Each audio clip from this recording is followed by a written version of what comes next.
आज की कहानी है एक भिक्षु की। भिक्षु वह होता है जो सब कुछ त्याग देता है और एक चीज को अपना लक्ष्य बना लेता है।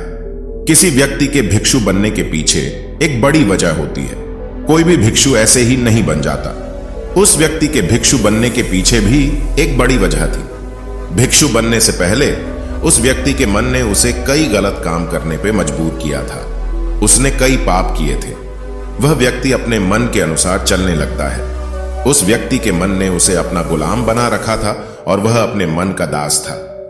जीवन में हर सुख और संपदा प्राप्त करने के बाद भी उस आदमी के दिल में बहुत दर्द था और यह मानसिक भय ही उसे एक भिक्षु बना देती है।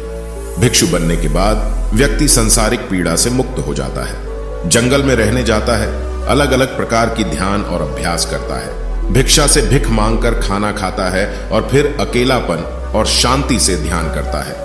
लेकिन फिर भी उस व्यक्ति का मन शांत नहीं है। वह बेचैन और परेशान होकर रहता है।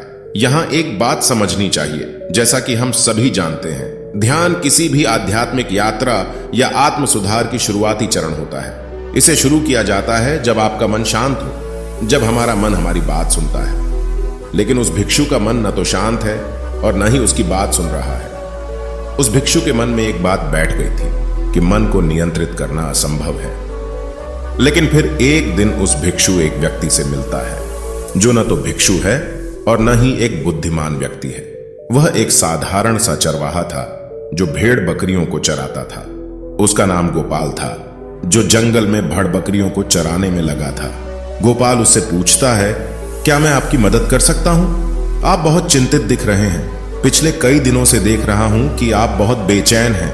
अगर आप चाहें तो मैं आपकी मदद कर सकता हूं।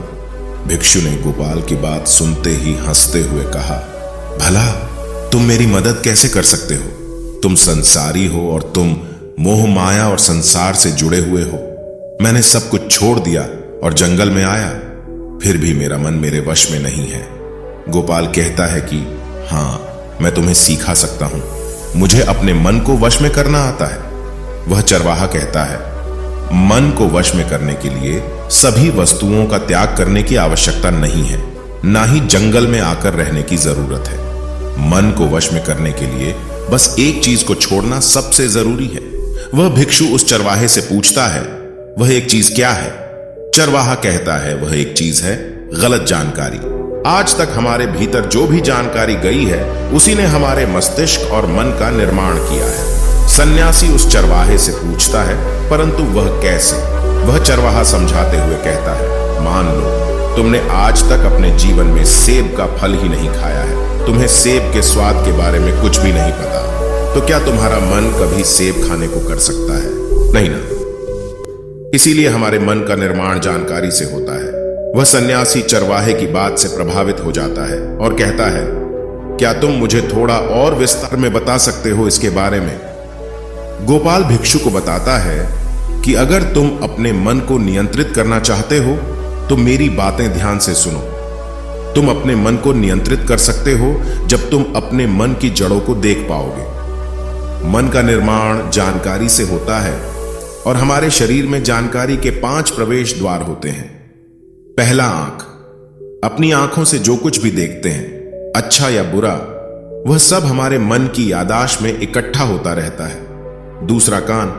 जो कुछ भी हम अपने कानों से सुनते हैं हमारे मन में वैसे ही बीज के रूप में बोया जाता है। तीसरा, जीभ। जिस भी चीज का स्वाद हम ले लेते हैं वह हमारे मन की याददाश्त में अंकित हो जाता है। चौथा है नाक। जो एक बार सूंघ लेते हैं, चाहे वह सुगंधित हो या दुर्गंधित, वह हमारे मन में दर्ज होता है। और पांचवा है स्पर्श। जिस चीज को हम एक बार छू लेते हैं, स्पर्श कर देते हैं, उसकी याददाश्त हमारे मन में कहीं ना कहीं अंकित हो जाती है। इन 5 और शारीरिक द्वारों से जो भी जानकारी हमारे अंदर प्रवेश करती है वह जानकारी बीजों के रूप में जमा हो जाती है और धीरे धीरे वृक्ष बनते हैं। हमारा मन मिट्टी की तरह है जिसमें बीज बोए जाते हैं और हमारी बुद्धि बीज बोने वाले किसान की तरह है।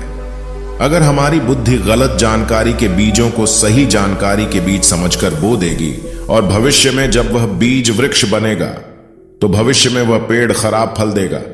हमारा मन एक उन्नति के काबिल किसी खेती की तरह है जिसमें हम जो भी बीज बोते हैं वह हमारे अंदर उग जाते हैं। जैसे कि एक किसान ध्यान से सही बीज चुनकर उगाता है ताकि उसकी फसल भरपूर और फलदार हो, हमें भी अपने मन को सच्चे और सकारात्मक विचारों से सजाने की जरूरत होती है।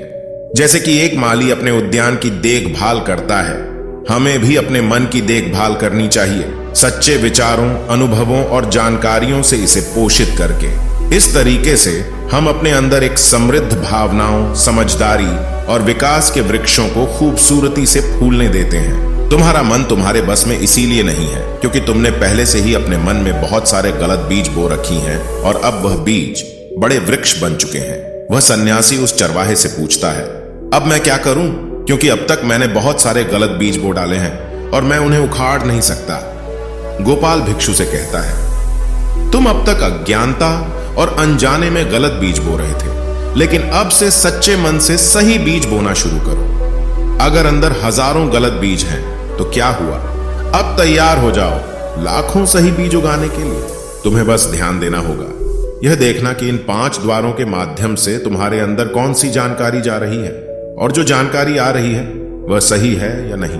भिक्षु पूछता है, यह कब तक करना होगा? गोपाल कहता है, पूरी जिंदगी। जैसे तुम हर दिन अपने पेट को अच्छा खाना देते हो, ठीक उसी तरह हर दिन अपने मन को भी अच्छी जानकारी और सही विचार दो। जीवन में हर दिन, हर पल तुम्हारे सामने 2 विकल्प होंगे, जिनमें से एक सही होगा और दूसरा गलत, लेकिन तुम्हें हर बार सही विकल्प का चुनाव करना होगा। हमेशा याद रखना, सही चुनाव करने से तुम्हें अंदर दुख हो सकता है, तुम तकलीफ भी हो सकती है, लेकिन वह तकलीफ कुछ समय के लिए ही होगी। तो चाहे अंदर तुम्हारे कितना भी दर्द हो, तुम्हें हर बार सही विकल्प का चुनाव करना होगा। जितनी बार तुम सही चुनते हो, उतने ही अधिक सही बीज तुम्हारे अंदर बोए जाएंगे, और जिस दिन तुम्हारे अंदर सही बीजों की संख्या गलत बीजों की संख्या से अधिक हो जाएगी, उस दिन तुम्हारा मन तुम्हारे नियंत्रण में होगा। लेकिन उस दिन के लिए तुम्हें आज से ही अपने प्रयास को जारी रखना होगा। भिक्षु गोपाल के बातों को समझ जाता है। अगर आपको यह वीडियो पसंद आया हो तो इसे लाइक और अपने दोस्तों और परिवार के साथ भी शेयर करें। नमो बुद्धाय।